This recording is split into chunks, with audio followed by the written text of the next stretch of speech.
Biker mistreats homeless man's dog, but didn't know George Strait was there watching everything. The sound of cars rushing by had become white noise to Mike over the years. He'd learned to tune out the constant rumble, focusing instead on the small moments of peace he could find on these unforgiving streets.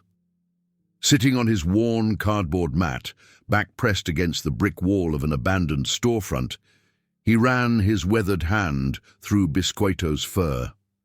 The dog's ribs were visible beneath his patchy tan coat, but his eyes still held that spark of unconditional love that had kept Mike going through the darkest times. "Just you and me against the world, buddy," Mike whispered, breaking off a piece of the stale bread he'd managed to get from the bakery down the street. The elderly woman who worked there sometimes saved day-old loaves for him, one of the few kindnesses in a world that mostly looked right through him. Biscoito took the offering gently, his tail wagging with gratitude. Mike smiled, the lines around his eyes deepening. He hadn't always lived like this. There had been a time when he had a job, an apartment, even a family. But life had a way of unraveling one thread at a time until all that remained was this, a spot on the sidewalk and a loyal companion who didn't judge him for his failures. The morning sun was beginning to warm the concrete, promising another scorching day in the city. Mike had learned to rise early, to make himself scarce before the business people in their press suits and hurried steps filled the sidewalks, their eyes carefully avoiding his existence. He gathered his few possessions, a threadbare backpack containing an extra shirt, a plastic water bottle, a small photo album he couldn't bear to part with, and the worn blanket he shared with Biscoito on cold nights. "Come on, boy," he called softly. "Let's find some shade before it gets too hot." Biscoito stood, stretching his legs before dutifully following Mike down the block. They had a routine, these two survivors. Mornings were spent collecting recyclables from public trash cans, afternoons seeking shelter from the heat, and evenings returning to their spot by the abandoned storefront, where the night security guard of the building across the street sometimes turned a blind eye to their presence. As they made their way through the awakening city, Mike spotted a cluster of aluminum cans near a bench. "Good find, buddy," he murmured, stooping to collect them. Each can meant a few cents closer to buying Biscoito some proper dog food. Mike had gone hungry many nights to ensure his companion had something in his belly. They continued their morning rounds, Biscoito patiently waiting as Mike dug through bins for anything of value. By mid-morning, his bag was half filled with cans and bottles. Not a bad haul. Mike decided they deserved a short rest before heading to the recycling center. They settled on a patch of grass in a small urban park, one of the few green spaces. In this concrete jungle, Mike leaned back against a tree, closing his eyes for just a moment. Biscoito lay at his feet, alert and watchful, his tail occasionally thumping against the ground when children passed by. "Hey, you know what day it is, boy?" Mike asked, eyes still closed. "It's been exactly 3 years since we found each other." He opened his eyes to look at the dog that had changed his life. "Best thing that ever happened to me." Biscoito had appeared one rainy night, soaked and shivering, cowering beneath a dumpster. Mike, who had so little himself, had offered half his sandwich to the terrified animal. From that moment, they'd been inseparable, two souls abandoned by the world, finding solace in each other's company. The morning stretched on, and Mike decided it was time to head to the recycling center. The few dollars he'd earn would be enough for dog food and maybe a cup of coffee for himself. Simple pleasures had become luxuries in his world. They were making their way back to their usual spot when Mike noticed a sleek black Suburban with tinted windows parked near the corner. It was out of place in this rundown neighborhood, but Mike had learned not to be too curious about things that didn't concern him. Survival on the streets meant minding your own business. As they approached their spot, Mike felt Biscoito tense beside him. The dog's ears perked up, his body becoming rigid. Mike followed his gaze and saw a man leaning against a motorcycle, smoking a cigarette. There was something in the man's posture, a kind of aggressive confidence that made Mike wary. "Let's just keep going, boy," Mike murmured, gently tugging on the frayed rope he used as Biscoito's leash. But the dog seemed reluctant, a low growl building in his throat. The man noticed them now, his eyes narrowing as he took in the disheveled pair. He was younger than Mike, maybe in his 30s, with tattoos snaking up his arms and a leather vest despite the heat. He flicked his cigarette aside, not bothering to stamp it out. "What are you looking at, old man?" the biker called out, his voice carrying an edge that made Mike's skin crawl. "Nothing, sir," Mike replied, lowering his gaze. "Just passing through." The biker laughed, a harsh sound devoid of humor. "With that mangy mutt? Looks like he's won. Step away from the grave." The words stung, but Mike kept his face neutral. Confrontation never ended well for people in his position. "Come on, Biscoito," he said quietly, trying to lead the dog past the man. But the biker stepped directly into their path, forcing Mike to stop. "I'm talking to you," he said, his voice dropping dangerously. "You think you belong here? You and this flea-bitten excuse for a dog." Mike could feel Biscoito trembling now, not from fear but from restraint. The dog sensed the threat, but was waiting for his cue. "Please," Mike said, keeping his voice steady. "We don't want any trouble." "Trouble?" the biker smirked. "You're the trouble. You know what people like you do to neighborhoods? Drive property values down, make decent folks feel unsafe." He took a step closer, invading Mike's space. "Nobody wants to see your sorry ass every day, you know that." Mike took a step back, his heart hammering in his chest. In his younger days, he might have stood his ground, might have fought back with words or fists, but years on the street had taught him that pride was a luxury he couldn't afford. "We'll go somewhere else," he offered. "Damn right you will," the biker sneered. "But first," he moved so quickly that Mike had no time to react. The man's boot connected with Biscoito's side, sending the dog tumbling with a yelp of pain that tore through Mike's heart like a physical wound. "No!" Mike cried out, dropping to his knees beside his friend. Biscoito whimpered, trying to stand, despite the pain. "Why would you do that?" Mike looked up at the biker, decades of suppressed rage and helplessness bubbling to the surface. The man just laughed. "Because I can," he said simply. "What are you going to do about it, old man?" In that moment, as Mike cradled his injured companion, something shifted inside him. It wasn't just anger. It was a bone-deep sense of injustice, of having endured one cruelty too many. He opened his mouth to speak, not even knowing what words might come out. But before he could utter a sound, another voice cut through the tension. "Excuse me." The voice was calm, but carried an unmistakable weight of authority. "Is there a problem here?" Mike turned to see a man stepping out of the black Suburban he'd noticed earlier. He was tall, with silver hair beneath a white cowboy hat, dressed in a simple but clearly expensive button-down shirt and jeans. There was something familiar about him, something Mike couldn't quite place through the haze of his distress. The biker's demeanor changed instantly, his arrogance faltering as he took in the newcomer and the large man, clearly security, who had also emerged from the vehicle. "No problem," the biker muttered, stepping back. "Just having a chat." The silver-haired man's eyes moved from the biker to Mike and Biscoito, taking in the scene with a quiet intensity. "Doesn't look like a friendly chat to me," he said evenly. "Looked more like assault." Mike stroked Biscoito's fur gently, trying to soothe the trembling dog while assessing if anything was broken. The biker took another step back, now clearly uncomfortable. "Look, man, I don't know who you think you are," the biker began, but the security guard took a step forward, effectively silencing him. The silver-haired man crouched down beside Mike, seemingly unconcerned about dirtying his jeans on the sidewalk. "Your dog okay?" he asked, his voice softer now, tinged with genuine concern. Mike nodded, unable to find words.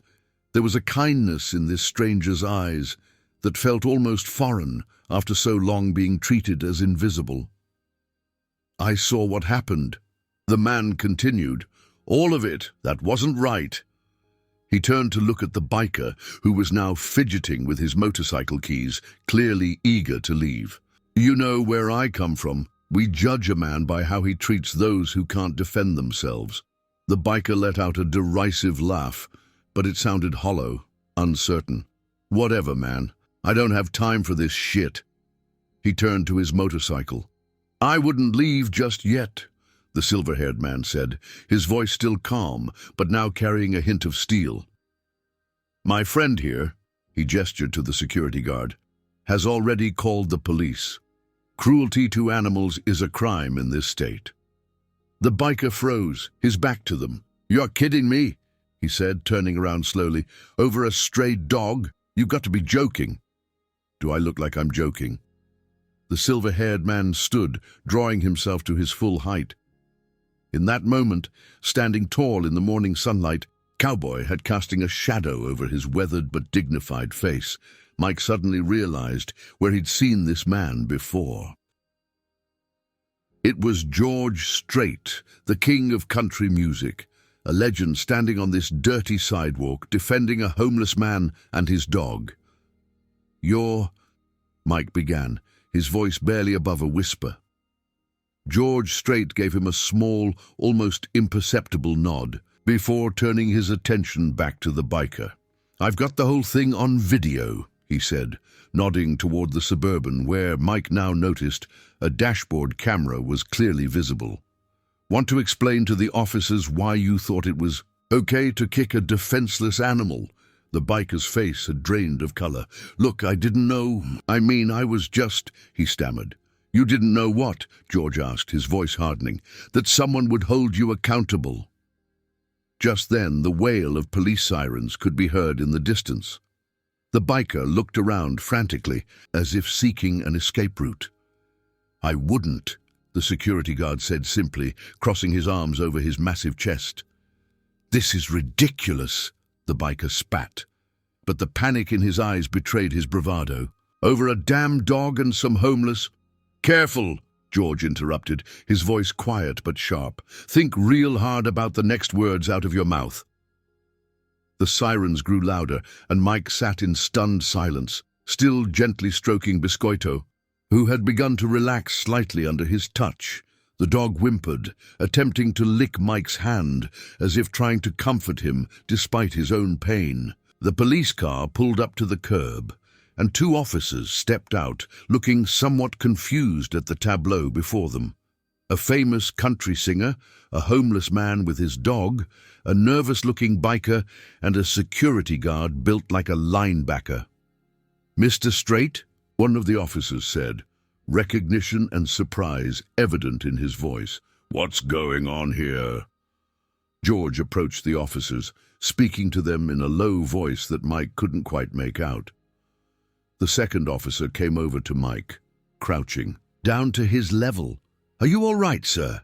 The officer asked, with more respect than Mike had heard from authority figures in years. We need to get a statement from you. Mike nodded, still processing the surreal turn of events.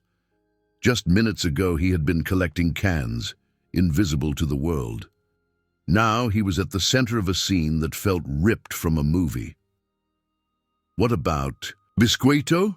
Mike asked, his voice cracking with emotion. He needs a vet. Before the officer could respond, George Strait was back at Mike's side. Don't worry about that, he said. We'll get him taken care of. He turned to his security guard. Frank, call Dr. Morgan. Tell him we're bringing in an emergency case. The security guard nodded, pulling out his phone. The biker was now being questioned by the first officer, his arrogance completely evaporated, replaced by a nervous energy as he repeatedly glanced at George Strait. I don't understand, Mike said, looking up at the country legend standing on the sidewalk beside him. Why would you help us? George Strait's eyes softened, lines crinkling at the corners.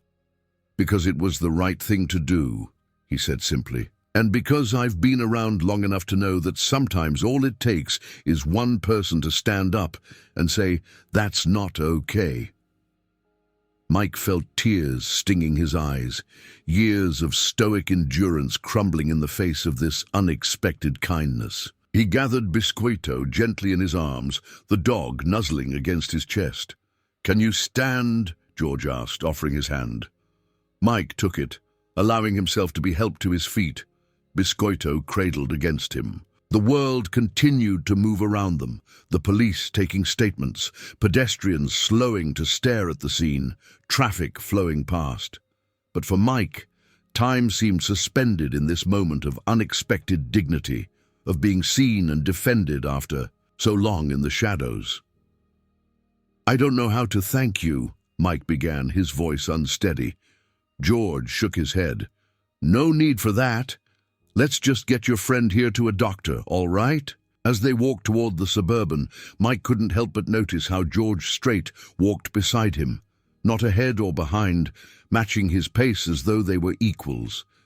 It was a small gesture, perhaps unintentional, but to a man who had grown accustomed to being invisible, it felt profound. "By the way," George said as they reached the vehicle, "I didn't catch your name." "Mike," he replied, "and this is Biscoito." George smiled, opening the door for them. "Unusual name for a dog." "It means cookie in Portuguese," Mike explained, a ghost of a smile crossing his face for the first time that day, "because he's the color of a cookie and because he was the sweetest thing in my life when I found him." George nodded, a look of understanding passing between them, the universal language of those who know that sometimes an animal can be more than a pet. Sometimes they're the only thing keeping you tethered to this world. "Well, Mike and Biscoito," George said as they settled into the luxurious vehicle, "I think this might be the beginning of a very different day than the one you were expecting." Mike looked down at Biscoito, who, despite his pain, was already looking curiously around the plush interior of the Suburban. "Yes, sir," he said quietly. "I believe it is." As the Suburban pulled away from the curb, Mike caught a glimpse of the biker being issued a citation by the police officer. Justice, it seemed, could sometimes find its way even to those society had forgotten. Mike didn't know what would happen next, but for the first time in years, he felt something unfamiliar stirring in his chest. It took him a moment to recognize it. It was hope. And as you're watching this, I'd love to hear your thoughts. Where are you watching from? What would you have done in George Strait's situation?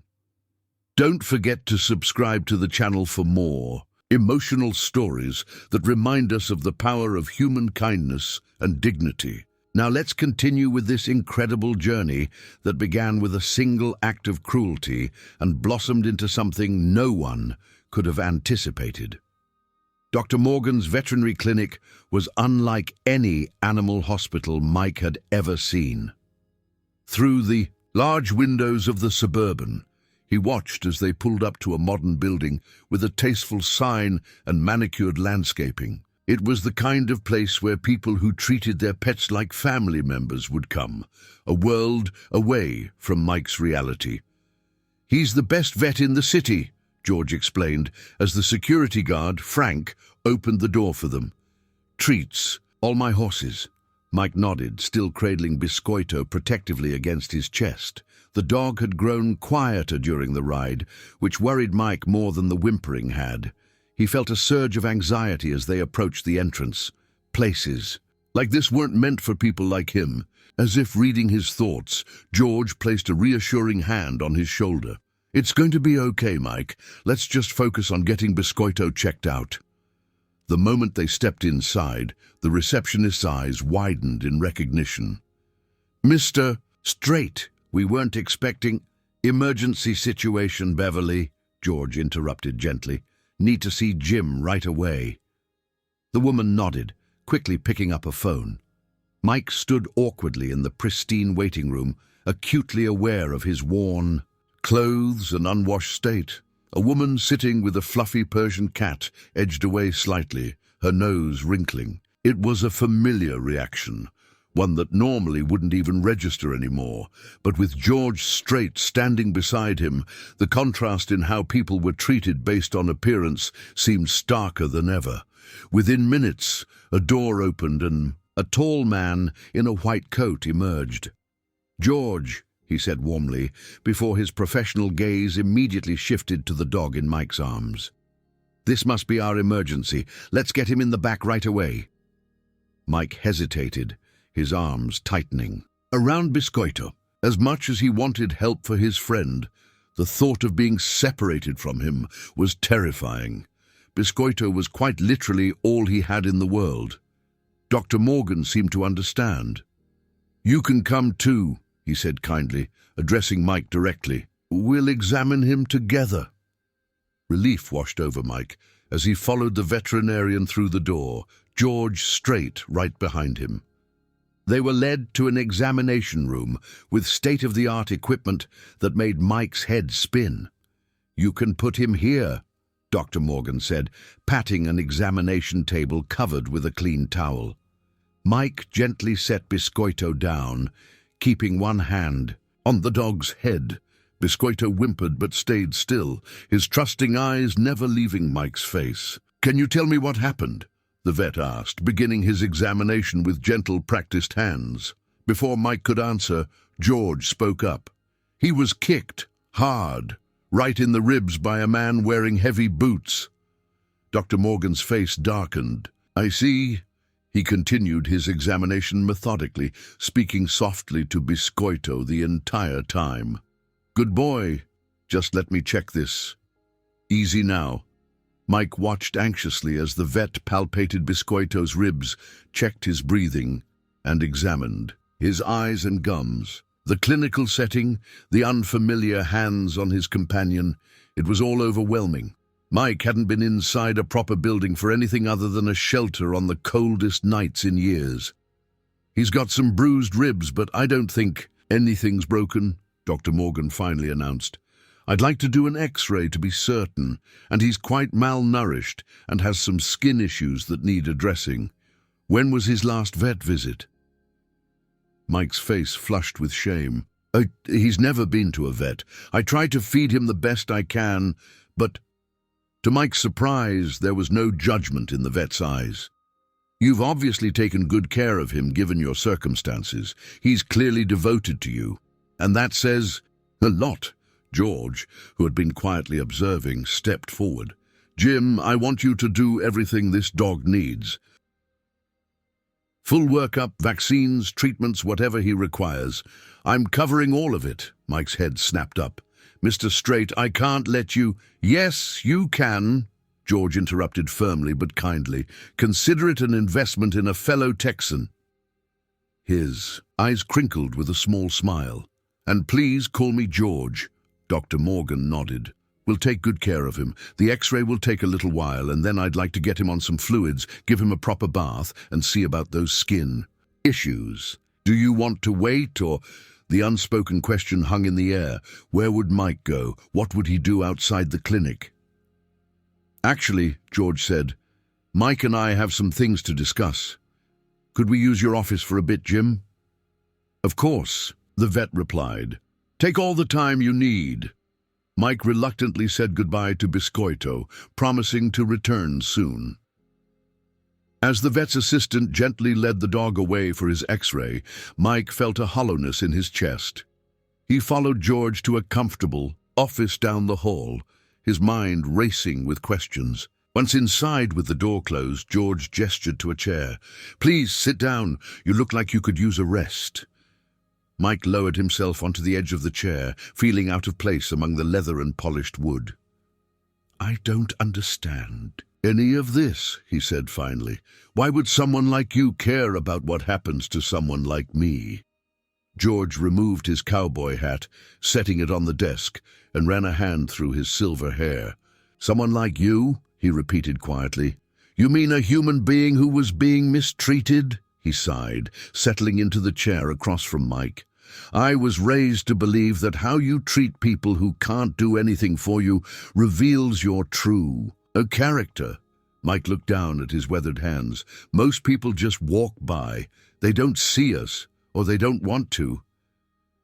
I know, George said, and something in his tone made Mike believe that he truly did understand. But I saw what happened today. I couldn't just drive by and do nothing. You did more than not nothing, Mike said. You stood up to that guy. You're paying for Biscoito's treatment. That's more than anyone's done for us in years.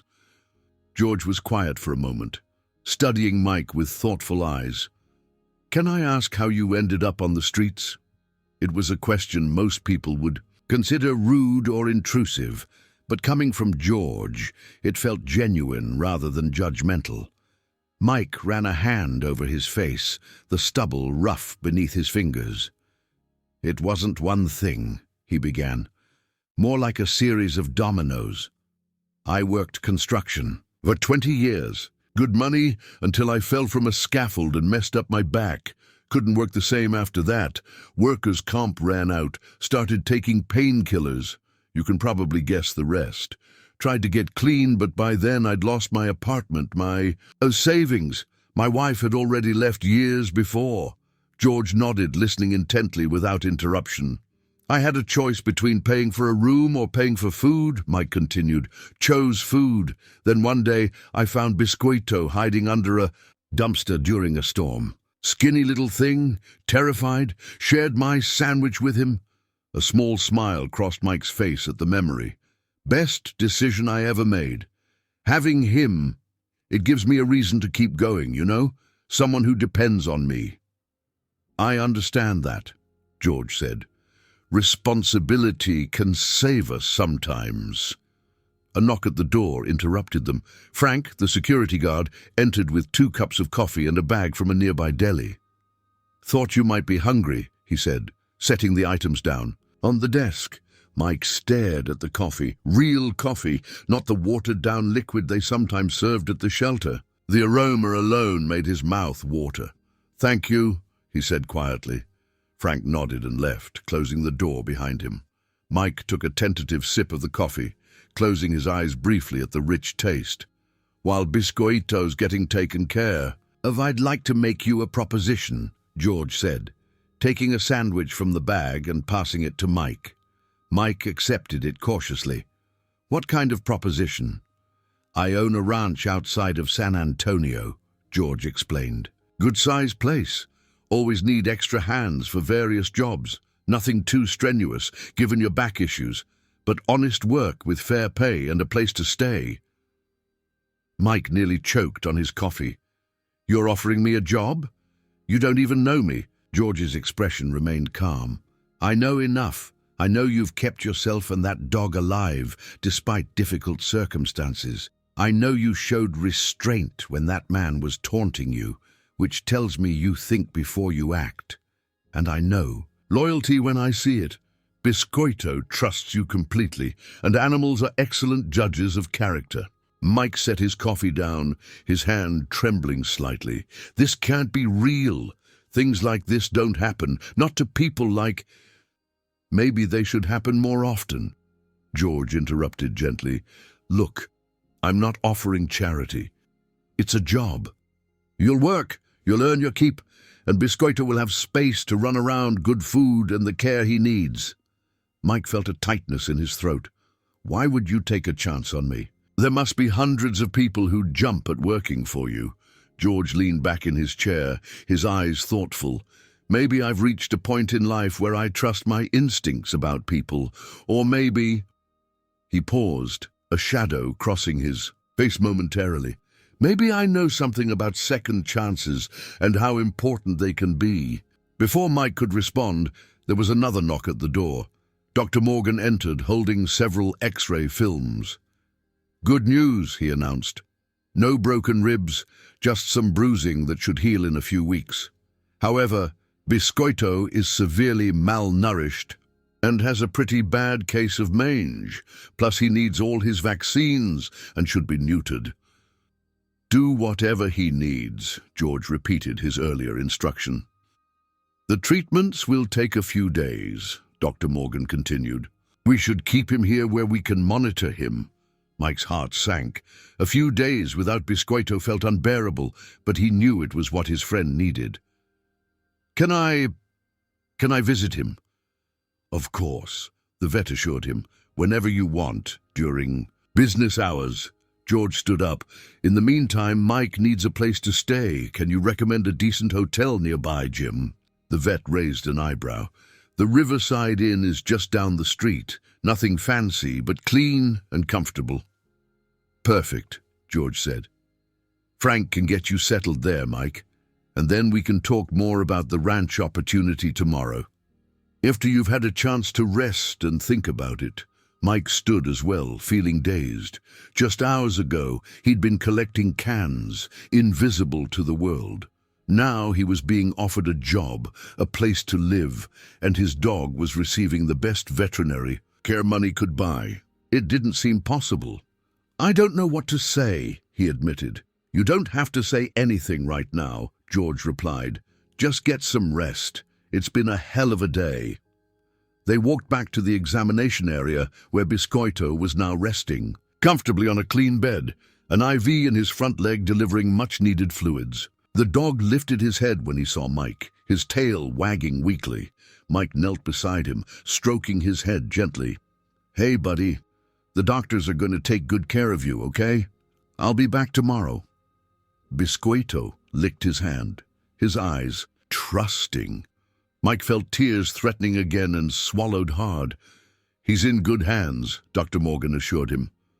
"We've already started treatment for the mange and will get some proper nutrition into him." Mike nodded, unable to speak. He gave Biscoito one last pat before reluctantly standing to leave. As they walked out of the clinic, the receptionist handed George a clipboard with forms. "Just need your signature for billing, Mr. Strait." George signed without hesitation, handing it back. "Send any updates directly to me and to the Riverside Inn for Mr. Mike." He glanced at Mike questioningly. "Reynolds," Mike supplied, surprised at how strange it felt to use his last name after so long of being just Mike, or more often completely nameless to those around him. "Mr. Mike Reynolds," George confirmed to the receptionist. "He'll be visiting Biscoito regularly." They stepped outside into the afternoon sun. Frank was waiting with the Suburban, engine running. "Frank will take you to the hotel," George said. "I've got another appointment I need to get to, but I'll have him pick you up tomorrow morning. We can have breakfast and talk more then." Mike hesitated, then extended his hand. "I don't know how to thank you for all this." George shook his hand firmly. "No thanks needed. Just make the most of it." As Mike watched him walk to a second vehicle where another security guard waited, he felt as though he was standing at a crossroads. Behind him lay years of survival on the streets, of invisibility and struggle. Ahead, he couldn't even imagine what might be possible. "Ready, sir?" Frank asked, holding the door open for him. "Sir." When was the last time anyone had called him that? "Yes," Mike said, straightening his shoulders slightly as he got into the vehicle. "I'm ready." At the Riverside Inn, Frank handled the check-in. Process efficiently, presenting a credit card and ID, while Mike stood awkwardly to the side. The hotel clerk barely glanced at Mike, obviously assuming he was some sort of assistant or worker rather than the actual guest. "Room 217, the clerk said, handing the key cards to Frank. "Elevators to your right." Frank passed one of the cards to Mike. "Mr. Strait has arranged for a 3-night stay to start, with meals included. The hotel restaurant serves breakfast from 6 to 10, lunch from 11 to 2, and dinner from 5 to 9. Mike nodded, feeling overwhelmed by information that would once have been completely mundane. They took the elevator to the second floor, and Frank led the way to the room, opening the door and stepping aside for Mike to enter first. The room wasn't luxury by most standards, but to Mike, it was like stepping into another dimension. A clean, comfortable bed with white linens, a television, a private bathroom with fluffy towels, a dresser, a desk, a chair, windows with actual curtains. "There's a gift card for the shop downstairs," Frank said, placing it on the desk, "for essentials or clothes if you need them. And here's my card with my cell number if you need anything else." Mike took the card automatically. "I don't understand why he's doing all this." Frank's professional demeanor softened slightly. "I've worked for Mr. Strait for 15 years. One thing I've learned is that he means what he says and says what he means. If he's offering you an opportunity, it's genuine." With that, he excused himself, leaving Mike alone in the quiet room. For a moment, Mike just stood there, unsure what to do with himself in this unfamiliar space. He moved to the window, looking out at the city that had been his harsh home for so long. Finally, he turned to the bathroom. A shower. A real shower, with hot water and soap. He couldn't remember the last time he'd had that luxury. Public restrooms and occasional shelter showers had been his only options for years. As the hot water cascaded over him minutes later, washing away layers of grime, and it seemed years of hardship, Mike allowed himself to really feel the events of the day. The attack on Biscoito, the intervention of a country music legend, the veterinary care, the hotel room, the job offer. It was too much to process all at once. He put his hands against the shower wall and let the tears come, mingling with the water, until he couldn't tell the difference anymore. They weren't tears of sadness or even purely of gratitude. They were tears of release, of the tension that had kept him upright and moving forward day after day on the streets, when giving up would have been easier. When he finally stepped out of the shower, the mirror showed him a face he barely recognized, gaunt and weathered, yes, but cleaner than it had been in months, the whites of his eyes visible, his grey beard no longer matted. He looked like a person again, not just a shadow moving along the edges of society. Mike dressed in his cleanest shirt and jeans, which wasn't saying much, but it was the best he could do until he figured out how to use the gift card Frank had mentioned.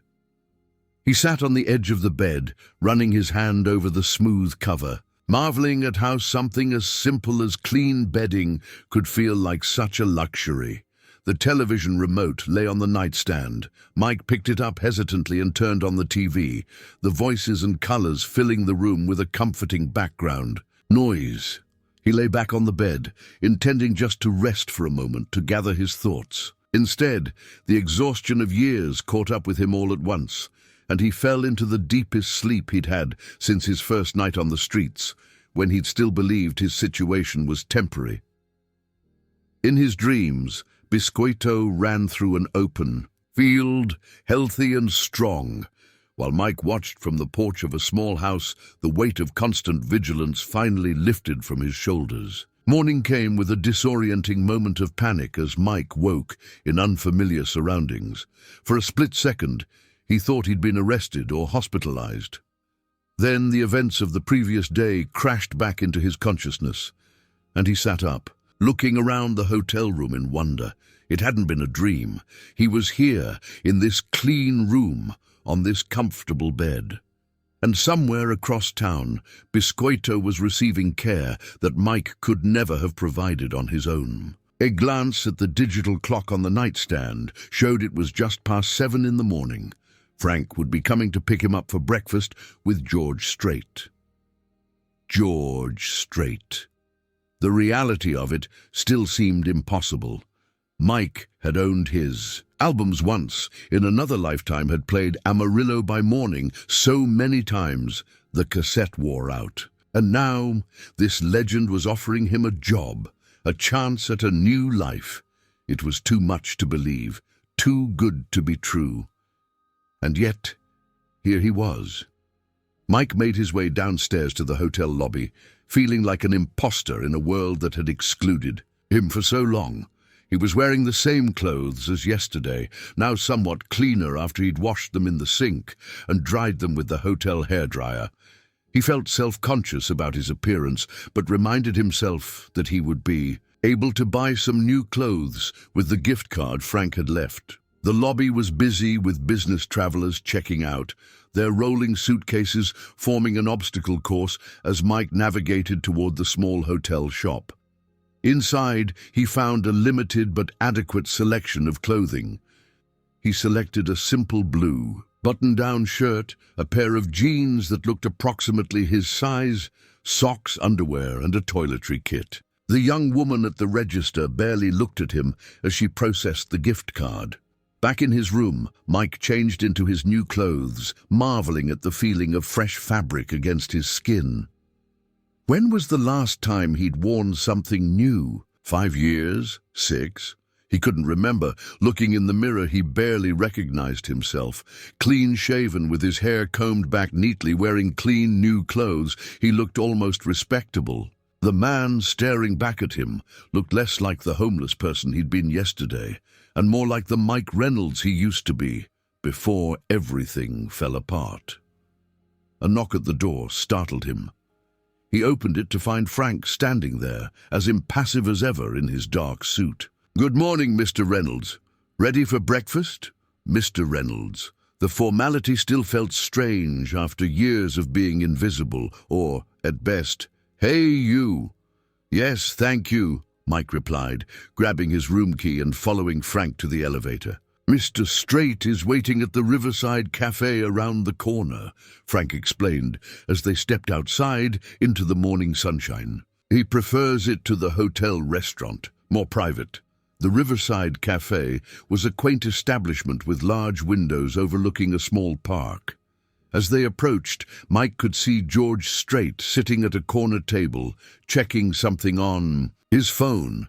He was dressed casually in jeans and a light blue button-down shirt, his white cowboy hat hanging on a nearby hook. As they entered, George looked up, his face breaking into a warm smile.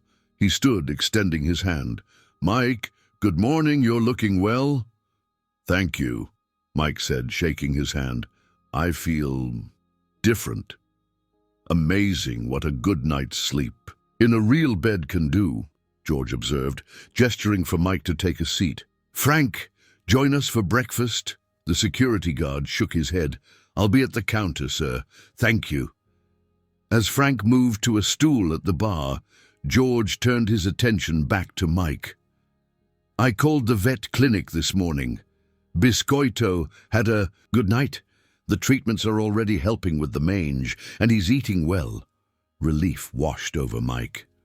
"That's good to hear. I was worried about him." A waitress approached, setting down a steaming cup of coffee in front of George and turning to Mike with a smile.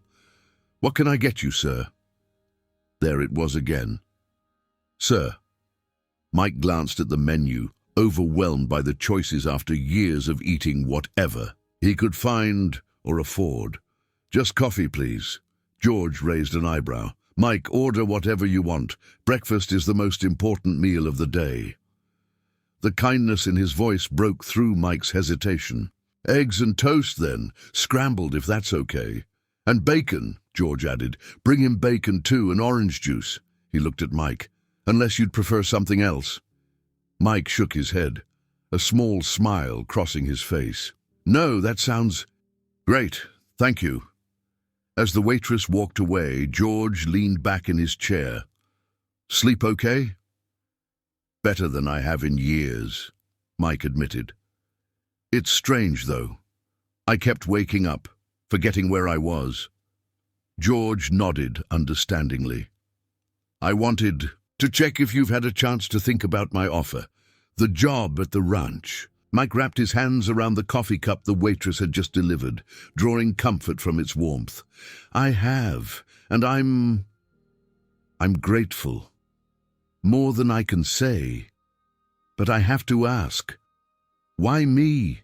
There must be dozens of people better qualified, more reliable, people without my history."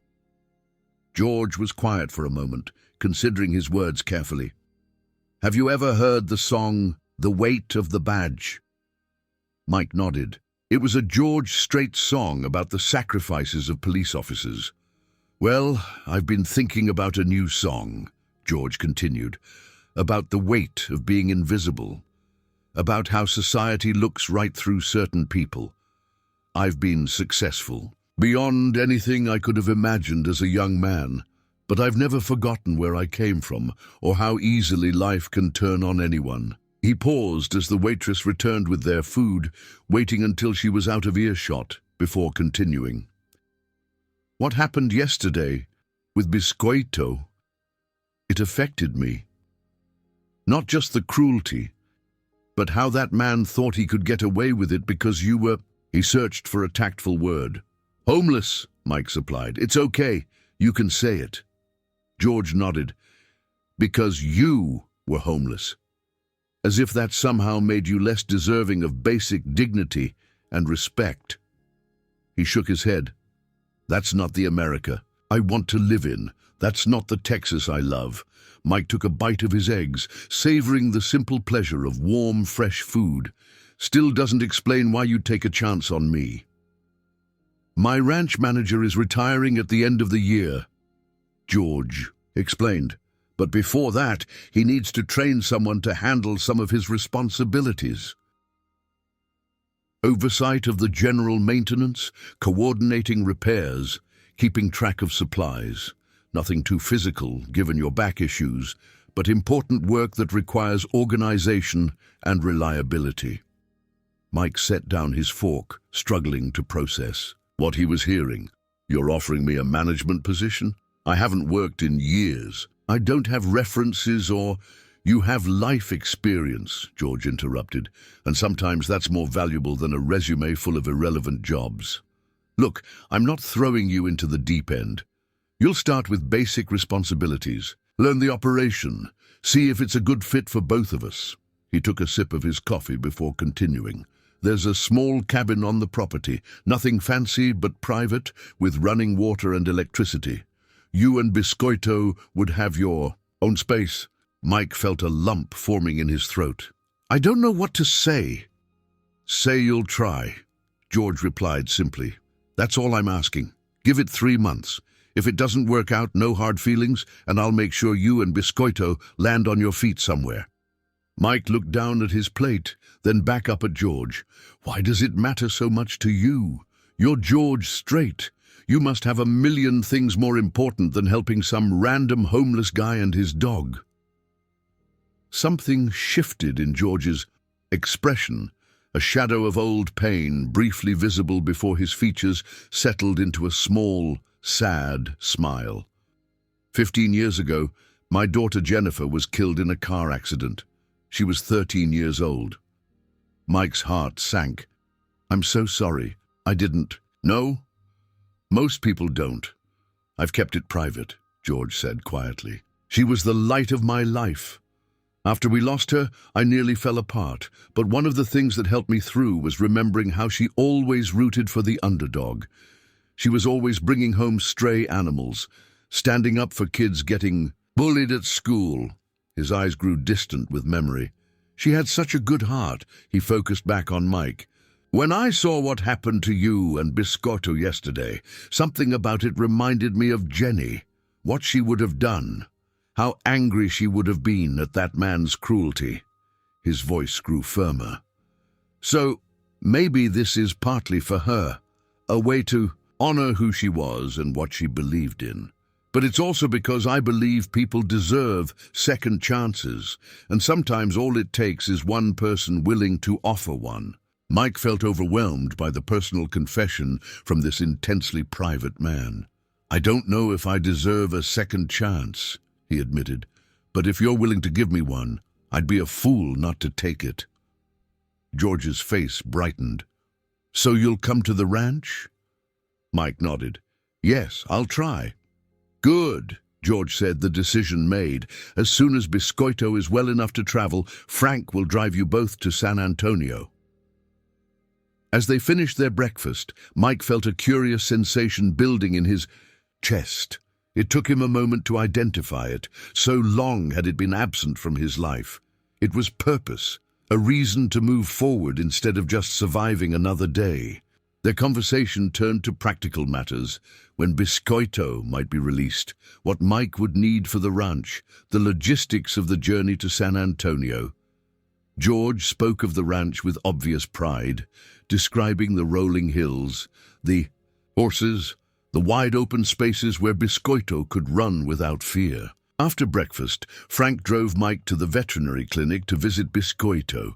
The dog was already looking better, his eyes brighter, though the patches from the mange treatment made him look somewhat comical. When he saw Mike, his tail thumped against the bedding, and he tried to stand. "Easy, boy," Mike soothed, sitting beside the dog's bed and gently scratching behind his ears. "You need to rest and get better." Dr. Morgan appeared, clipboard in hand. "He's responding well to treatment. The nutritional supplements are already making a difference, and the medicated baths for the mange should have him looking much better within a week or two." "George, Mr. Strait mentioned taking him to his ranch," Mike said. "When do you think he'll be well enough to travel?" The vet considered this. "I'd like to keep him here 3 more days to make sure the treatments are taking hold, get his first round of vaccines done, and complete the neutering procedure. After that, as long as he continues to improve, he should be fine to travel. It's a 3-hour drive to the ranch." Mike nodded, though he honestly wasn't sure. The distance between cities was something he hadn't needed to think about in years. "That shouldn't be a problem," Dr. Morgan continued. "I'll send along all his medications and instructions for continued care." He gave Mike a curious look. "So you're going to work at George's ranch?" "Apparently so," Mike replied, still not quite believing it himself. The vet nodded approvingly. "He's a good man. One of the few celebrities who's exactly the same person, in private as he appears to be in public." Mike spent the rest of the morning with Biscoito, talking softly to him about the ranch and the new life awaiting them. The dog listened intently, as he always did, his eyes never leaving Mike's face. "It's going to be different, buddy," Mike whispered. "No more scrounging for food, no more sleeping with one eye open. We're going to be okay." In the afternoon, Frank returned to take Mike shopping for essentials he would need at the ranch. At a Western wear store, Mike was fitted for work boots, jeans, shirts, and a simple but sturdy cowboy hat. At a department store, they purchased toiletries, a duffel bag, and other necessities. Mike felt awkward as Frank paid for everything, with George's credit card, but the security guard assured him it was all part of the arrangement. "Mr. Strait takes care of his people," Frank said simply. His people. Was that what Mike was now? One of George Strait's people? The concept was both comforting and unsettling. The following days fell into a pattern. Mornings at the hotel, breakfast, then visits with Biscoito, whose health improved visibly each day. Afternoons were spent preparing for the movie to the ranch. George had returned to San Antonio but called daily for updates on both Mike and Biscoito. On the 3rd day, as Mike sat with Biscoito at the vet clinic, his phone rang. Frank had given him a prepaid cell phone for emergencies and coordination, and the only numbers in it were Frank's and George's. "Hello," Mike answered tentatively, still unfamiliar with the device. "Mike, it's George. How's our patient doing today?" Our patient. Something about the casual way George included himself in Mike and Biscoito's story continued to touch him deeply. "Much better," Mike replied. "The vet says he can probably travel the day after tomorrow." "Excellent news," George said. "Frank will drive you both down. I've got the cabin all set up for you." There was a brief pause before George continued, his tone shifting slightly. "There's something else I wanted to mention. That man, the one who kicked Biscoito, the police contacted me. Apparently this wasn't his first offense. He's facing charges for animal cruelty, and they may add assault, since he threatened you too." Mike felt a complex mix of emotions. Justice was being served, but he took no pleasure in it. "I'm just glad Biscoito is okay," he said finally. "There's more," George continued. "A local news station somehow got wind of what happened. They're running a story tonight about country star intervenes in animal cruelty incident. They wanted an interview, but I declined. Just wanted to warn you in case anyone recognizes you." Mike's stomach tightened. Publicity was the last thing he wanted. Will they use my name? No, George assured him. I made it clear that your privacy was to be respected, but you know how these things can spread. After they hung up, Mike sat with Biscoito, his mind racing. What if someone from his past saw the story? His ex-wife, former co-workers? He'd disappeared from their lives years ago, had become someone else entirely. The thought of being recognized, of having to explain what had happened to him, was almost unbearable. Biscoito sensed his anxiety, whimpering softly and pushing his nose against Mike's hand. Mike stroked the dog's head automatically, drawing comfort from the familiar contact. "It's okay, boy," he murmured. "We're still going to the ranch. Still. Starting over." That evening, alone in his hotel room, Mike watched the local news with trepidation. The story appeared midway through the broadcast. Country music legend George Strait intervenes in animal cruelty incident downtown. The footage, captured by a bystander's cell phone, showed George confronting the biker, though the faces were blurred and the audio was poor. Mike could be seen in the background holding Biscoito, but the angle was such that his face wasn't clearly visible. The reporter provided few details, focusing instead on George's intervention and the subsequent arrest of the suspect. There was a brief statement from the police confirming that charges had been filed, and a soundbite from the veterinarian, not Dr. Morgan, about the importance of reporting animal cruelty. Mike exhaled, relieved that the story hadn't revealed his identity or delved into his personal circumstances. But as he turned off the television, a new thought occurred to him. What if the biker sought revenge once he was released? What if he came looking for the homeless man and the dog who had cost him his freedom and reputation? Fear, his constant companion on the streets, crept back in, reminding him that safety was always conditional, always temporary. He glanced at the hotel room door, checking that it was locked and the security chain was in place. Then he remembered. In 2 days, he would be leaving this city behind. He and Biscoito would be at George Strait's ranch, miles away from the biker and the street corner, where their lives had changed forever. For the first time in years, Mike allowed himself to truly believe that things might be different now. That this wasn't just a brief respite from hardship, but the beginning of a new chapter. The fear didn't disappear entirely. It had been his companion for too long, but it receded, making room for something he had almost forgotten how to feel: hope. The day of departure arrived, with a clarity of sky that seemed symbolic to Mike. Biscoito had been discharged from the vet clinic the previous afternoon, complete with a bag of medications, special food, and strict instructions for continued care. The dog was still wearing a protective cone to prevent him from bothering his surgical site, but otherwise he looked remarkably better than he had just 5 days ago. Mike waited in the hotel lobby with Biscoito and their modest belongings, a duffel bag containing his new clothes and toiletries, and a canvas tote with Biscoito's supplies. Frank arrived precisely at 9 o'clock, as scheduled.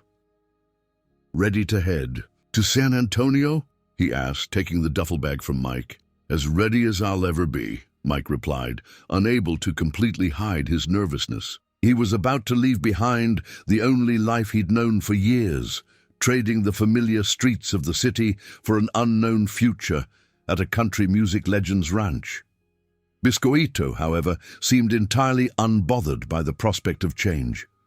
He followed, Mike happily to the Suburban, jumping into the back seat when invited and settling down with a contented sigh. Mike sat beside his dog, one hand resting on Biscoito's head, drawing strength from the animal's simple trust in the journey ahead. As they pulled away from the hotel, Mike gazed out the window at the streets that had been his home and his prison. The corner where he'd spent countless nights, the park where he and Biscoito sometimes sat during the day, the bakery where the kind woman occasionally gave him day-old bread, places that held memories of struggle and survival, yet also of small, kindnesses, and the unbreakable bond with his dog. "Leaving anything behind?" Frank asked, catching Mike's reflective gaze in the rearview mirror. Mike shook his head. "Nothing that matters." The city gave way to suburbs, then to the rolling Texas landscape. Mike watched in silence as fields and farmland replaced concrete and glass. Biscoito eventually dozed off, his head resting on Mike's. But Mike remained awake, absorbing every mile of the transition between his old life and whatever awaited him. "Ever been to San Antonio before?" Frank asked after they'd been driving for about an hour. "A long time ago," Mike replied. "Family vacation when I was a kid. I remember the Alamo and the Riverwalk." Frank nodded. "Nice city, different from where we're headed, though.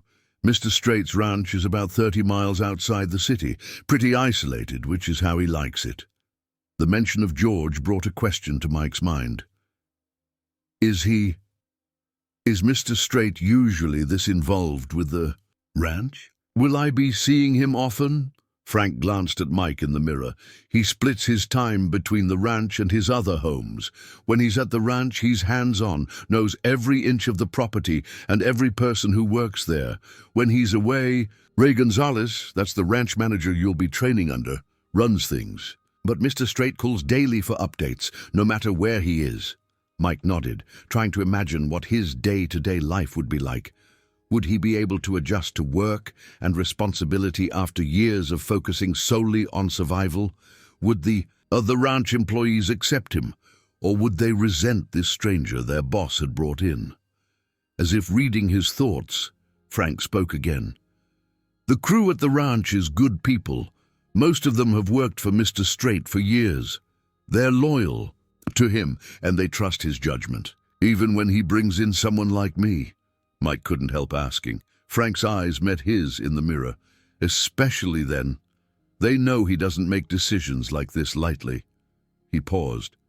"And you're not the first person he's given a second or chance to." This revelation surprised Mike. "There are others?" Frank nodded. "A few.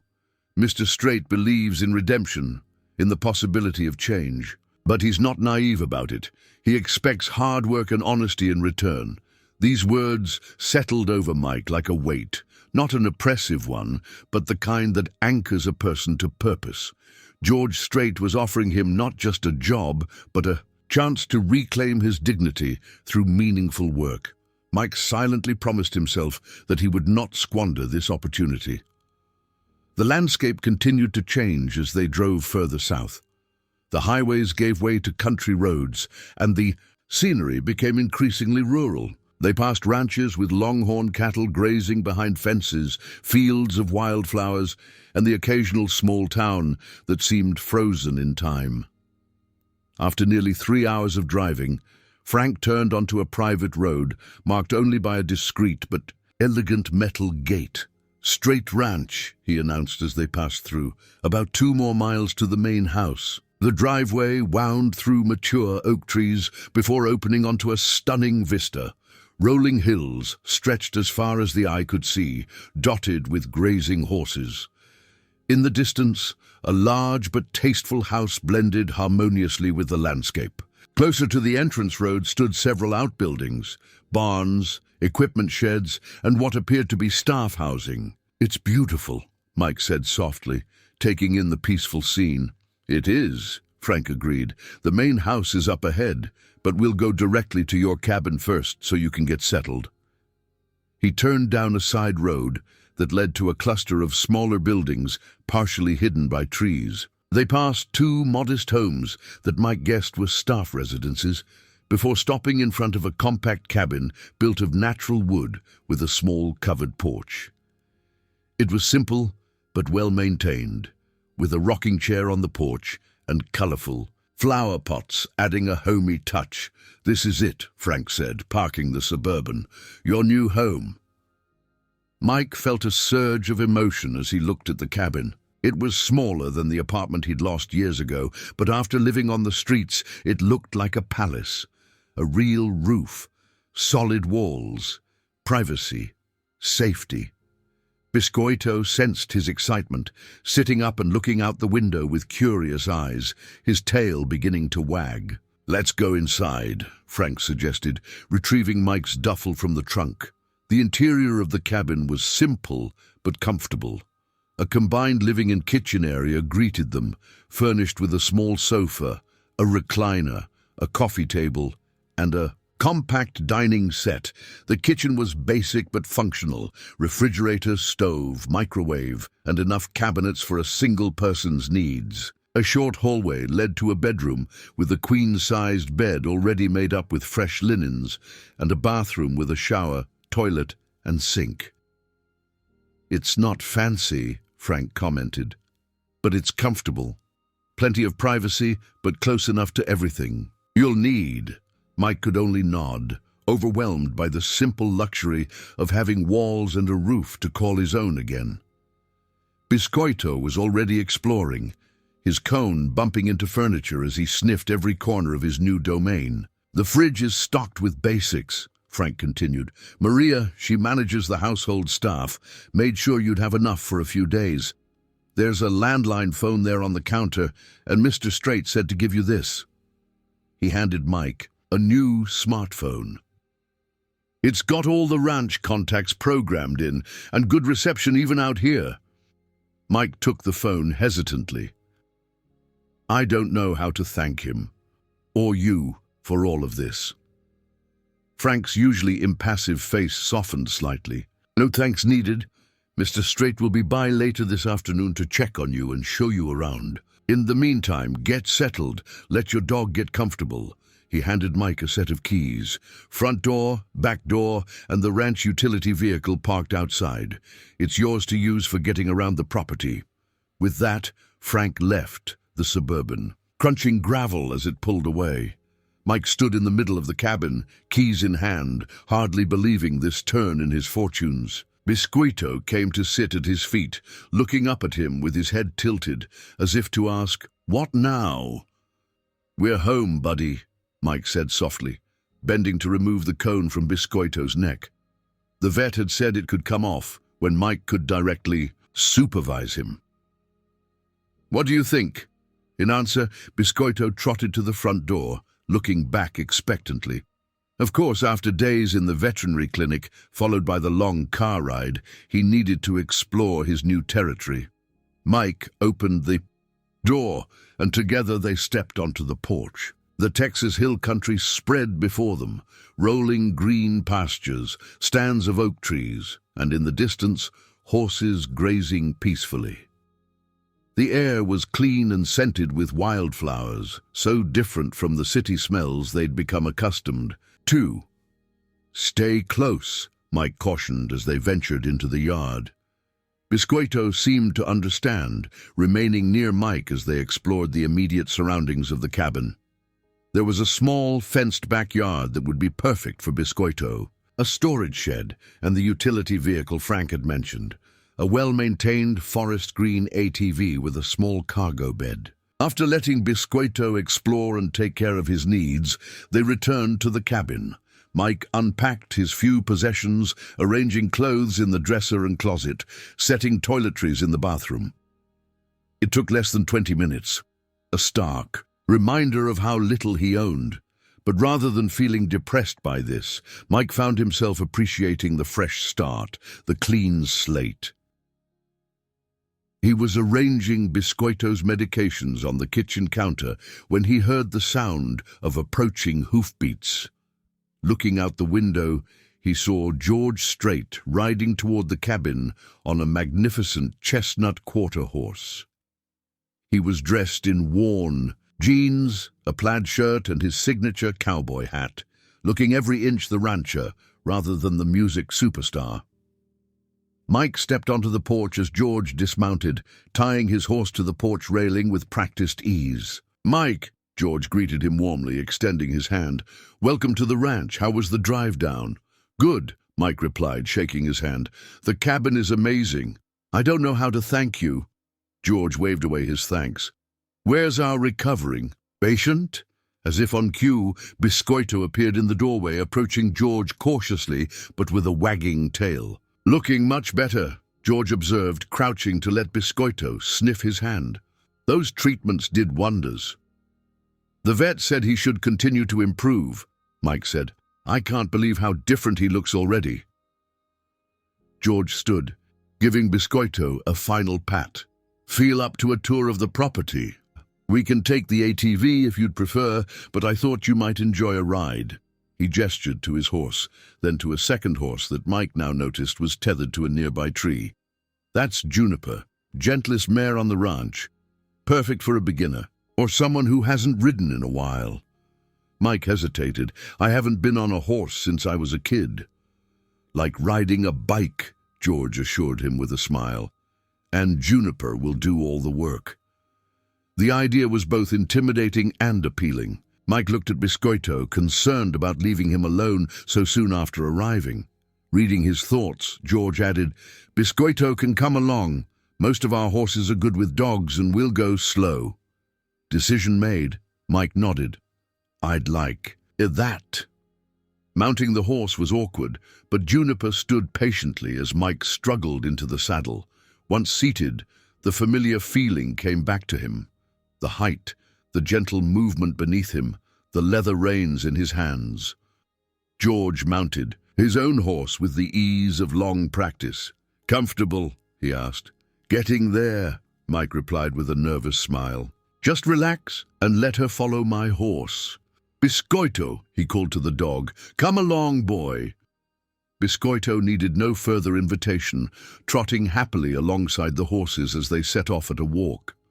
George led them along a dirt path that wound through oak trees and open meadows, pointing out features of the ranch as they went. That's the main house up there, he said, indicating the large residence on a gentle rise. And over there are the main stables. We've got 28 horses, currently some for working cattle, others for pleasure riding. He pointed to a complex of buildings in the distance. The big barn is for hay storage and equipment. The building next to it is the ranch office. That's where you'll be working with Ray. They rode past corrals where horses exercised, fields where cattle grazed, and a small lake that reflected the clear blue sky. George explained the operations of the ranch, the breeding program for quarter horses, the small herd of longhorn cattle kept more for tradition than profit, the hay production that supplied their own animals and provided some income. Throughout it all, Mike was struck by the evident pride George took in the ranch and the respect with which he spoke of the people who worked there. This wasn't a celebrity hobby farm. It was a working ranch run with professionalism and passion. What exactly will I be doing? Mike asked, as they paused by the lake to let the horses drink. To start, you'll shadow Ray, learning the administrative side of things, supply ordering, maintenance scheduling, record keeping. Nothing too complicated, but essential to keeping everything running smoothly. As you get comfortable with that, you'll take on more responsibilities based on your strengths and interests. Mike nodded, feeling a mixture of anticipation and anxiety. After years of living day to day, the prospect of planning, of being responsible for something important, was both exciting and terrifying. I'm not going to lie to you, Mike, George continued, his tone serious. It won't always be easy. There will be long days, challenges to overcome. And frankly, not everyone will understand why I've given you this opportunity. There might be some skepticism to deal with. Mike appreciated the honesty. I understand. I know I have a lot to prove. George looked at him thoughtfully. Not to me. I don't need you to prove anything beyond doing the job well and being honest. But you might need to prove something to yourself, that you're still the man you used to be before life knocked you down. The insight was so accurate that Mike felt exposed, as if George had somehow seen directly into his soul. Yes, he admitted, that's exactly it. They continued their tour, eventually circling back toward Mike's cabin as the afternoon sun began its descent toward the horizon. Biscoito had kept pace the entire time, occasionally darting off to investigate interesting scents, but always returning promptly. As they approached the cabin, Mike saw a truck parked nearby and a man waiting on the porch. He was in his 60s, Hispanic, with silver hair and the weathered face of someone who had spent a lifetime outdoors. "And here's Ray now," George said, guiding his horse toward the cabin. "Right on time." They dismounted, Mike with considerably more difficulty than George, and tied the horses to the porch railing. Ray stepped forward, his handshake firm and his gaze direct as George introduced them. "Ray Gonzalez, my ranch manager for 25 years. Ray, this is Mike Reynolds." "Welcome to the ranch," Ray said, his tone friendly but reserved. "Boss tells me you'll be working with me, learning the ropes." "That's the plan," Mike replied, aware that this man's acceptance would be crucial to his success here. "I have a lot to learn, but I'm ready to work hard." Ray nodded, seeming to approve of this response. "We start early around here. 6 o'clock at the office tomorrow morning. Sound doable?" "I'll be there," Mike assured him. "Good. I'll let you get settled then." Ray turned to George. "That fencing issue on the north pasture is fixed, boss. Daniel's brothers came out this morning." "Excellent," George replied. "Come up to the house later and we'll go over the breeding. Program updates." With a final nod to Mike, Ray returned to his truck and drove away. George turned to Mike with a slight smile. "Don't let his serious demeanor fool you.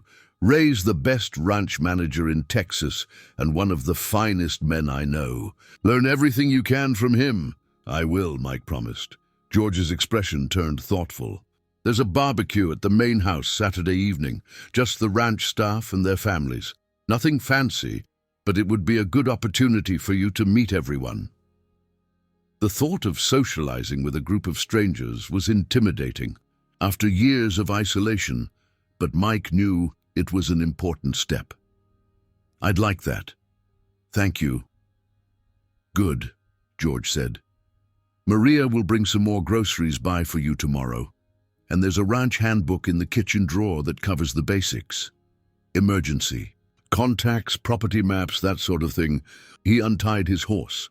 "Dinner's at 6 at the main house if you'd like to join us tonight, but if you prefer to settle in quietly, that's fine too." "I think a quiet night might be best," Mike replied.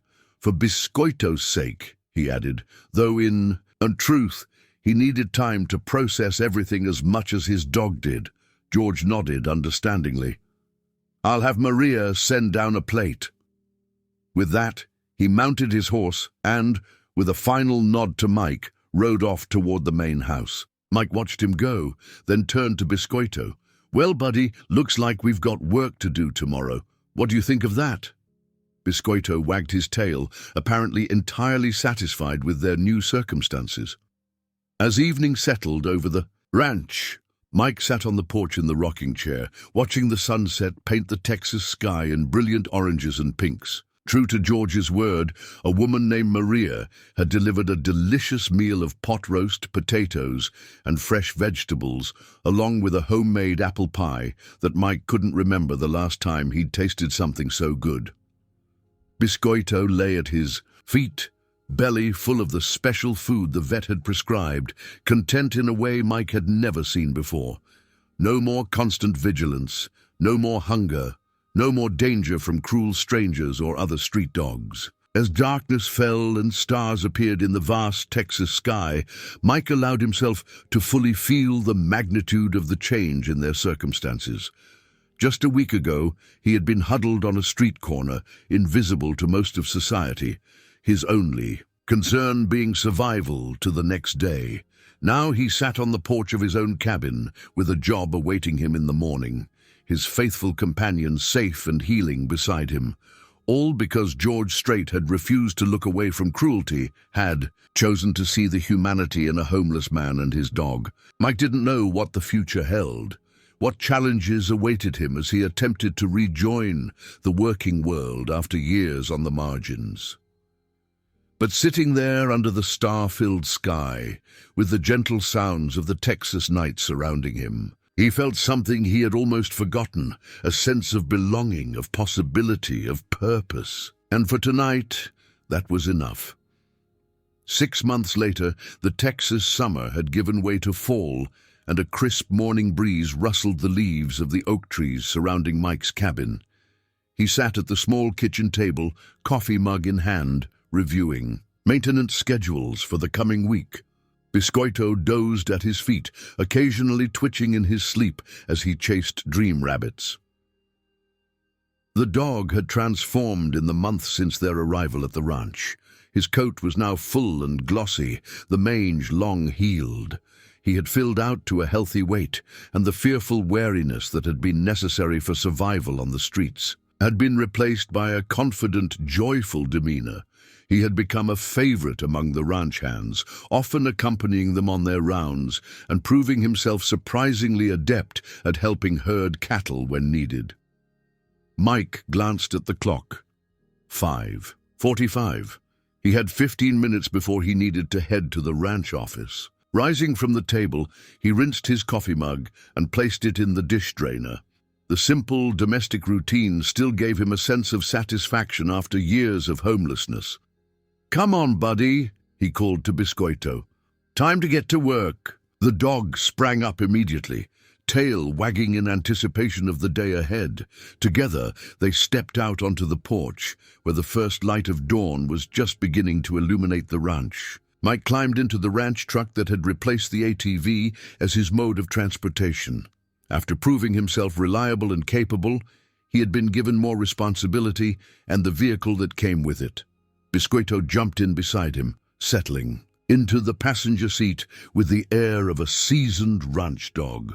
The drive to the main ranch buildings took less than 5 minutes. As they approached, Mike could see lights already on in the office, where Ray would be waiting. In the 6 months since Mike had arrived at the ranch, he and the older man had developed a mutual respect that had gradually evolved into friendship. Ray was a demanding mentor, but a fair one, and Mike had thrown himself into learning everything he could about ranch operations with a dedication that had impressed even the most skeptical of the ranch staff. Parking the truck, Mike entered the office with Biscoito at his heels. Ray looked up from the computer, offering a brief nod in greeting. "Morning, Mike. Coffee's fresh." "Thanks," Mike replied, pouring himself a cup. "I reviewed those maintenance schedules. Think we should move up the south barn repairs before the weather turns." Ray nodded approvingly. "My thoughts exactly. Johnson, brothers can start next Monday if we confirm today." They fell into their morning routine, discussing the day's tasks, checking weather forecasts, reviewing supply inventories. What had once seemed overwhelmingly complex to Mike now felt natural, a rhythm he had synced with over the months. "Fencing crew needs supervision on the east pasture today," Ray said, scrolling through his digital calendar. "I'd do it myself, but I've got that meeting with the veterinarian about the mare's pregnancy." "I can handle it," Mike offered. He had come to enjoy working with the various crews, applying his old construction knowledge in new contexts. Ray studied him for a moment, then nodded. "Good. Take the radio. That area's got spotty cell coverage." The trust implicit in this assignment wasn't lost on Mike. 6 months ago, he had been a homeless man with nothing. Now he was responsible for overseeing costly repairs and managing crews of workers. As the morning progressed and the ranch came fully to life, Mike loaded Biscoito into the truck and headed out to the east pasture. The dog sat alert in the passenger seat, head held high as they drove across the property. These excursions were clearly the highlight of his day. The fencing crew was already at work when they arrived, replacing sections of barbed wire that had been damaged in a recent storm. Mike greeted them, discussed the project parameters, and then stepped back to observe Biscoito exploring nearby under his watchful eye. As he stood in the Texas sunshine surrounded by the sweeping vistas of the ranch, Mike marveled at the turn his life had taken. The work was often physically demanding, despite Ray's initial concerns about his back issues. But the regular meals, proper rest, and purpose had strengthened him in ways he hadn't thought possible. He still had occasional pain, but it was manageable, nothing like the debilitating agony that had once driven him to opioids. Midway through the morning, the sound of hoofbeats drew his attention. George Strait was riding toward them on his favorite mount, looking relaxed and at home in the saddle. Though George spent considerable time traveling for performances and business obligations, when he was at the ranch, he was fully present, often working alongside his employees. "Morning, Mike," George called as he approached. "How's the fencing coming along?" "On schedule," Mike replied. "Should be finished by tomorrow afternoon." George dismounted, tying his horse to a nearby post. Biscoito trotted over to greet him, receiving an affectionate scratch behind the ears in return. "Walk with me a minute," George suggested, gesturing toward a nearby stand of trees.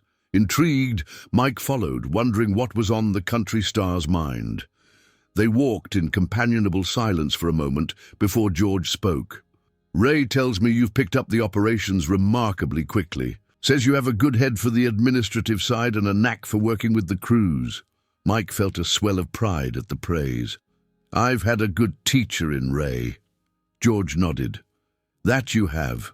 But you've also brought your own skills to the table. That's why I wanted to talk to you." He paused, turning to face Mike directly. "Ray's retirement is still set for the end of the year. I'd like you to consider taking over as assistant ranch manager when he does." Mike stared at him, momentarily speechless. "Assistant ranch manager? But I've only been here 6 months." "6 months in which you've proven your worth 10 times over," George countered. "You've learned faster than anyone expected. You work harder than most, and you've earned the respect of the entire crew. Those aren't qualities I can easily find." The offer was beyond anything Mike could have imagined when he'd arrived at the ranch. "I don't know what to say." "Say you'll think about it," George replied with a small smile. "The position comes with a salary increase and the option to move into Ray's old house if you want more space than the cabin." Mike's mind raced with the implications. From homeless to assistant ranch manager in less than a year. It didn't seem possible. "What about Carlson?" he asked, referring to the current assistant manager who most had assumed would take over upon Ray's retirement. "Jim's decided to move to his daughter's ranch in Oklahoma," George explained. "His first grandchild is on the way." He studied Mike thoughtfully. "You've come a long way, Mike. Further than most people could have. I'd like to see how much further. You can go." "Thank you," Mike said, the words feeling woefully inadequate. "I'll definitely think about it." With a nod, George returned to his horse. "Let me know by the end of the week. And Mike," he added, pausing before mounting, "regardless of your decision, I'm proud of what you've accomplished here." As George rode away, Mike stood rooted to the spot, processing the conversation. Biscoito nudged his hand, bringing him back to the present. "Can you believe it, buddy?" he whispered to the dog. "Assistant ranch manager." The rest of the day passed in a blur of activity, but Mike's mind kept returning to George's offer. By the time he returned to his cabin that evening, he had made his decision. He would accept the position, embracing this new chapter of his life fully. As he prepared a simple dinner, his phone rang. Not the ranch phone, but his personal cell. The screen showed a number he didn't recognize. Hesitantly, he answered. "Mike Reynolds?" "Yes, speaking." "Mr. Reynolds, this is Detective Martinez with the City Police Department. I'm calling about the animal cruelty case from 6 months ago, involving you and your dog." Mike's stomach tightened. He had testified at the bikers' hearing shortly after moving to the ranch, but had heard nothing since. "What about it?"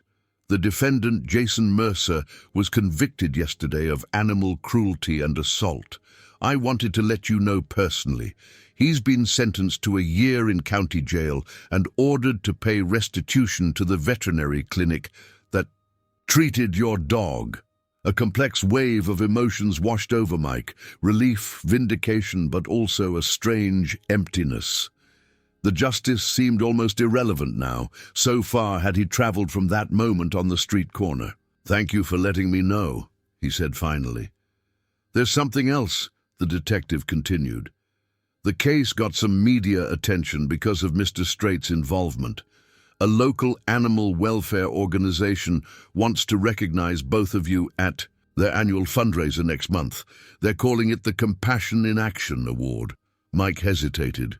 The thought of public recognition, of standing on a stage, telling his story, it was intimidating. But then he thought of George, who had not hesitated to stand up for a homeless man and his dog when it would have been easier to look away. "I'll need to check with Mr. Strait," he said, "but I'm willing if he is." After ending the call, Mike sat on his porch, watching the sunset with Biscoito at his feet. The news about Mercer's conviction had stirred memories of that day. The helplessness, the fear, the unexpected intervention that had changed everything. His phone buzzed with a text message from Ray. "Heard the boss talk to you today. Hope you're saying yes. You've earned it." Mike smiled, typing back a simple reply. "I am. Thank you for everything." The following Saturday evening found Mike standing nervously in front of the mirror in his cabin bedroom. He was dressed in his best clothes, a crisp button-down shirt, dress jeans and polished boots, preparing for the ranch's monthly dinner at the main house. These gatherings had become a tradition he looked forward to, but tonight was different. Tonight, George planned to announce Mike's new position to the entire staff. Biscoito watched from the bed, head tilted inquisitively at his human's unusual anxiety. "It's a big night, buddy," Mike explained, adjusting his collar for the third time. "Big changes coming." A knock at the door interrupted his preparations. Opening it, he found Frank standing on the porch. "Mr. Strait sent me to give you a ride up to the house," the security guard explained. "Thanks, but I can drive myself," Mike replied, surprised by the gesture. Frank's usually impassive face showed a hint of a smile. "Boss's orders.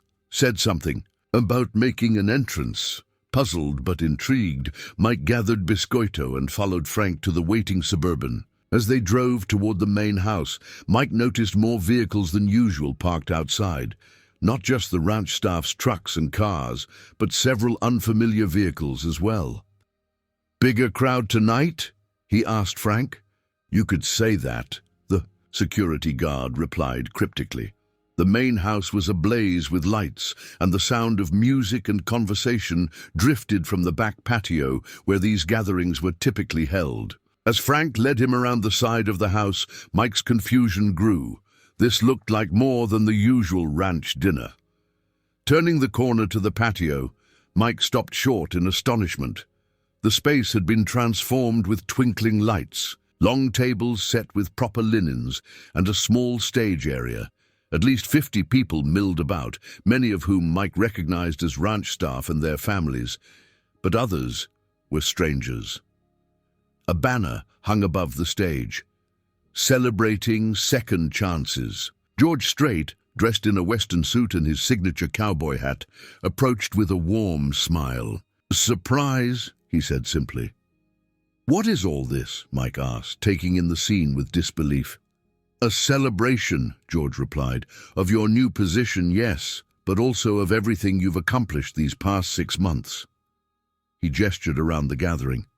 Everyone wanted to be part of it.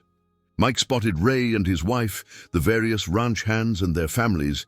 Even Dr. Morgan, who had treated Biscoito, was there with his wife. But there were others, the police officers who had responded that day on the street, the hotel clerk, who had checked him in during those first uncertain days, and several people he didn't recognize. "I don't understand," Mike said, overwhelmed by the gesture. George placed a hand on his shoulder. "6 months ago, a cruel act brought us together. Tonight, we're celebrating how that moment of darkness led to something remarkable." He nodded toward the strangers in the crowd. Those folks are from various homeless advocacy groups in the city. They wanted to meet the man whose story has inspired a new initiative. "What initiative?" Mike asked, struggling to process it all. The Second Chance program, George explained, connecting homeless individuals with jobs and housing on ranches and farms across Texas. Your journey gave me the idea, but these organizations are making it happen. Tears pricked at Mike's eyes as the full impact of George's words sank in. You're using what happened to us to help others. With your permission, George confirmed. Your story, our story, has power, Mike. It can open doors, change minds. Before Mike could respond, a young woman approached them. She was in her early 30s, professionally dressed with a tablet in hand. Mr. Reynolds, I'm Kate Johnson from the Texas Tribune. Mr. Strait mentioned you might be willing to share your story for an article about the Second Chance program. Mike looked at George, who nodded encouragingly. Your choice, Mike. No pressure either way. Taking a deep breath, Mike turned to the reporter. Yes, he said firmly. I'd like to help if my story can make a difference for others. The evening unfolded like something from a dream. George formally announced Mike's promotion to enthusiastic applause from the ranch staff. Mike shared his story with the reporter, finding that the words came more easily than he'd expected. Biscoito moved among the guests like a furry ambassador, collecting pets and treats with equal enthusiasm. As the night wore on, Mike found himself in conversation with one of the homeless advocates, a former social worker named Elena. What you and Mr. Strait are doing with this program, she said earnestly, it could change so many lives. Do you know how rare second chances are for people on the streets? I do, Mike replied softly. Better than most. Elena studied him thoughtfully. Would you consider speaking at our fundraiser next month? First-hand accounts are powerful motivators for donors. Once, the thought of standing before a crowd, exposing his past, would have terrified him. But now, with 6 months of redemption behind him and a future stretching ahead, Mike found himself nodding. I would be honored, he said, surprised to find he truly meant it. Later, as the gathering began to wind down, Mike found a quiet moment with George on the edge of the patio, away from the main crowd. I don't know how to thank you, Mike began, not just for tonight, but for everything, for seeing me when no one else did. George shook his head. You did the hard part, Mike. All I did was offer an opportunity. You're the one who made the most of it. Still, Mike insisted, you could have driven by that day. Could have looked the other way like everyone else, but you didn't.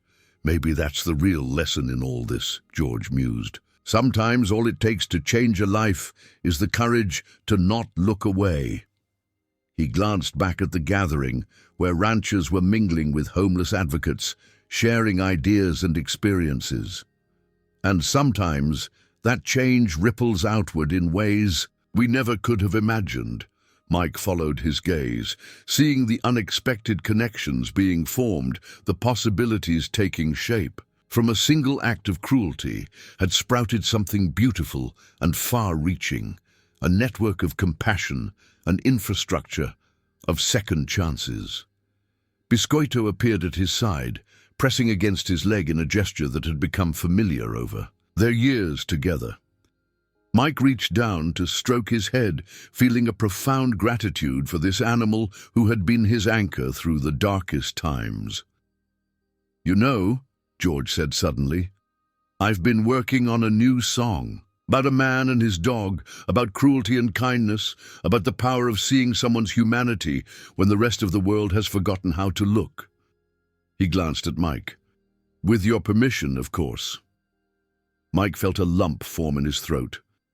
I'd be honored, he managed to say. As the evening came to a close and guests began to depart, Mike found himself standing on the porch of the main house, looking out over the ranch that had become his home, his salvation. The Texas stars spread across the vast sky above, bearing witness to how far he had come. A year ago, he had been invisible, a shadow moving along the margins of society. Now he stood on solid ground, surrounded by people who saw him, valued him, believed in his worth. All because one man had refused to look away from cruelty, had chosen instead to answer it with extraordinary kindness. As if reading his thoughts, George joined him on the porch.